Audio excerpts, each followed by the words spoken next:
عسلامة، مرحبا. اليوم حبيت نطيب معاكم على نار هادية وعلى صوت هادي زادا. دونك باش نعملو مع بعضنا دويدة باللحم علوش. خذيت الفلفل قليتو كيف ما تراو، هكا يكون الفلفل تقلى مليح مليح.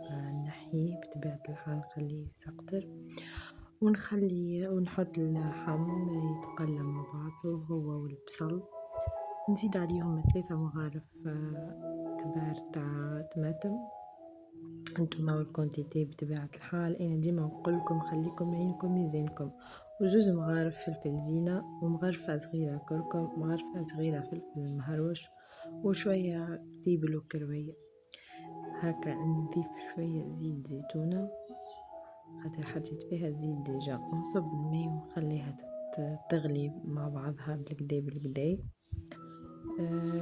نغطيها، وقبل ما نغطيها نحط الحمص الساعة ونخليها تغلي حتى لين تولي هكايا عاقدة شوية مش برشا. باش نحط البطاطا ونحط السفناري مع بعضهم، نحبهم يجيبوا قد البطاطا خديتها كبيرة شوية هكاك، نخليهم يغليو شوية وبعد تالي نحط الملح خاطر انا منملحش برشا.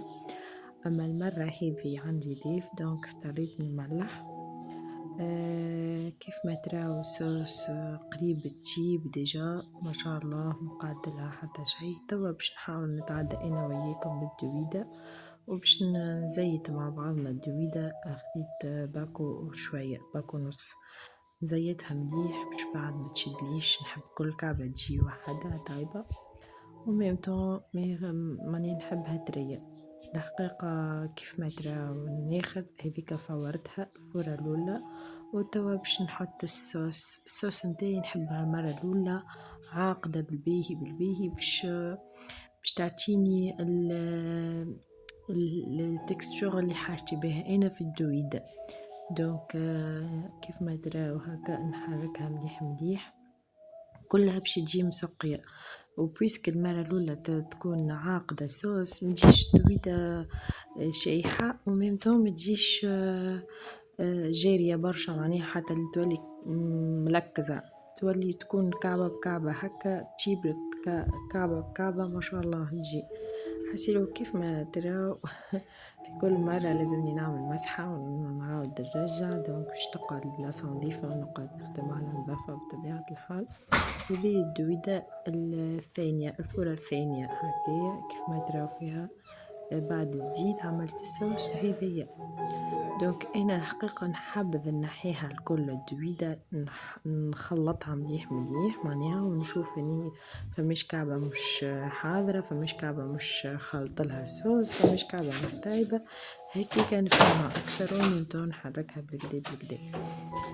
ديما نحبها في شقالة معناها باش تكون سور، معناها اللي هي نتأكد منها اللي هي كلها طايبة مع بعضها، وميمتون حاجة معناها كيف ما نحب انا. توا باش نتعداو للتسقية الثالثة. التسقية الثالثة نحبها تكون خفيفة شوية، منحبهاش تكون معناها عاقدة برشا، وميمتون منحبش نكثر برشا من الصوص هكيكا باش ما تكمل التيب. هي التفويرة الثالثة تكون ريتها هكا كل كعبة وحدها دويدة، ما تعجنش، ومنتون تكون ما شاء الله معناها راوية وبنينة على الاخر على الاخر على الاخر. انا الدويدة تاعي طيبها هكايا، انتم قولوا لي شنو رايكم، وبربي حاولوا جربوها ما تبخلوش. متنساش حاولوا جربوها مادام عندكم الوقت، جربوها وشوفوا قولوا شنو رايكم فيها، جاتكم بنينة ولا لا.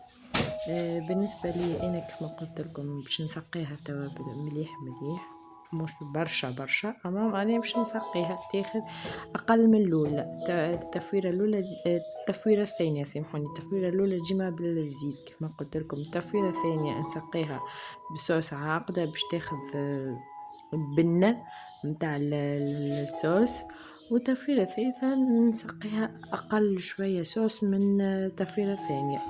دونك ونعاود نرجعها بطبيعة الحال تفور. تكون هكاك أبن وأحسن وتشد مشادة روحها، تجيكم حاجة روعة روعة روعة. أنا لهنا نورمالمون باش نعاود بعد ما سقيت كيما ترى وريت كيف نتفقد فيها كعبة بكعبة راهو. وريت توا حطيتها في الشقالة وبعد تالي باش نعاود نرجعها الكسكيس نحطها فوق الفور هكاك نتأكد انها الكل مفماش حتى كعبة ناقصة صوص ومفماش حتى كعبة متبتش. هكا كيف ما تراو نحط معناها ونعاود نرجع في الكسكيس نحطو فوق الفور باش يطيب. الحقيقة بحق جات بنينة برشا برشا، كان تشموا الصوص وتشوفوا ريحة الصوص مبنها. شوف رميتك القرين فلفل تاب اللحم بطاطا طابت سفناريا طابت وهكا نكونوا ختامها مسك طابت الدويدة متاعنا حاجة فسيلة على الاخر بنينة على الاخر. ما تنساوش باش تعملوا جيم وتابعوني وكان فما اي حاجة قولولي وانا نجاوبكم وصحة وبشفاء ليكم وبسلامة ان شاء الله في فيديو اخر.